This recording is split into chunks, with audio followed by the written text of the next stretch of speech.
दुनिया बहुत बड़े खतरे से गुजर रही है। मुल्कों के बीच घातक हथियारों को बनाने की अब होड़ लगी हुई है। महाशक्तियां अपनी ताकत की नुमाइश कर रही हैं। सामरिक ताकत के जरिए दुनिया भर में बादशाहत कायम करने की जद्दोजहद लगातार जारी है। और इसके लिए रूस और यूक्रेन की जंग को आधार बनाया जा रहा है। और इसी कड़ी में रूस इसी महीने अपनी हाइपरसोनिक ताकत की नुमाइश कर सकता है। रूसी मीडिया के मुताबिक मॉस्को की नेवी इस महीने ही होने वाले युद्धाभ्यास के दौरान हाइपरसोनिक धमाका भी कर सकती है।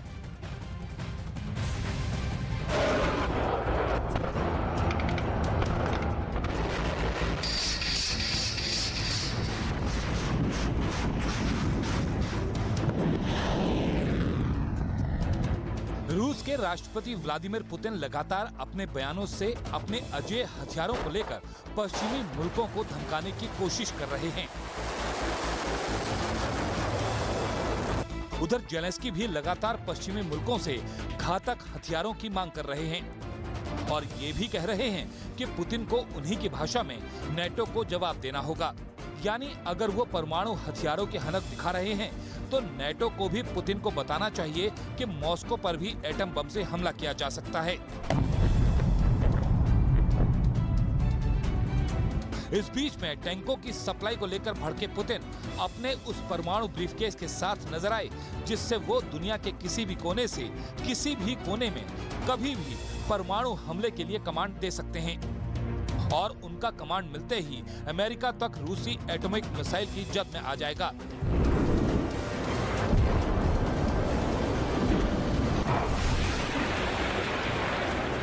ऐसा लग रहा है कि पुतिन को परमाणु युद्ध की आशंका को बनाए रखने में फायदा दिख रहा है और इसीलिए अब रूसी मीडिया की ओर से खबरें दी जा रही हैं कि रूसी नेवी फरवरी महीने में ही दक्षिण अफ्रीकी तट पर अपनी परमाणु हमला करने में सक्षम एंटीशिप हाइपरसोनिक क्रूज मिसाइल का टेस्ट कर सकता है।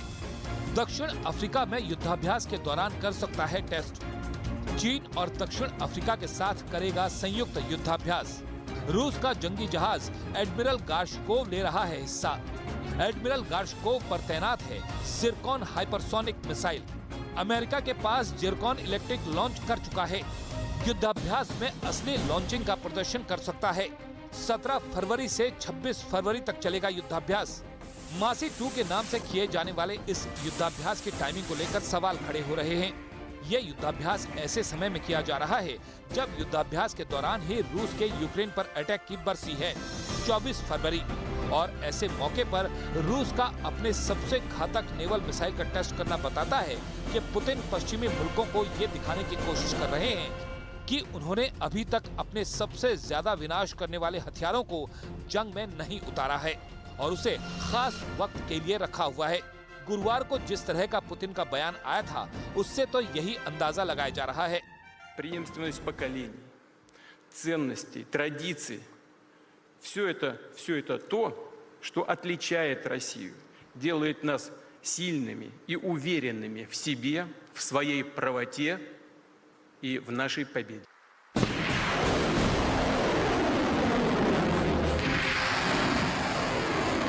4 जनवरी को रूस से निकला जंगी जहाज फ्रिगेट एडमिरल गोर्शकोव पिछले हफ्ते अटलांटिक महासागर में पहुंचा था और अटलांटिक में अमेरिका के बेहद करीब रूस के जंगी जहाज ने जिरकॉन मिसाइल की इलेक्ट्रॉनिक टेस्टिंग की।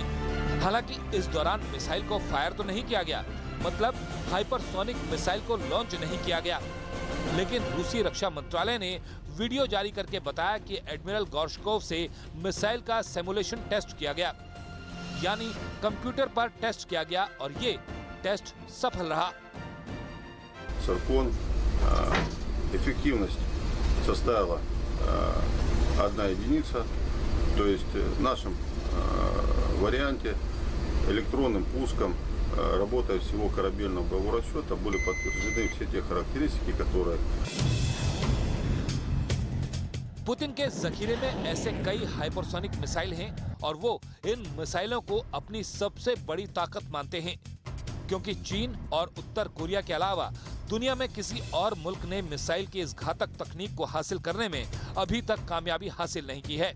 अमेरिका ने हाइपरसोनिक ग्लाइड व्हीकल की टेस्टिंग तो की है, लेकिन अब तक ऐसी मिसाइल का इजाद नहीं कर सका। जो हाइपरसोनिक स्पीड से चलती हो और दुनिया के किसी भी मिसाइल डिफेंस सिस्टम को चकमा दे सकती हो। न्यूज़ 18 इंडिया की web series FIR number 208 streaming now.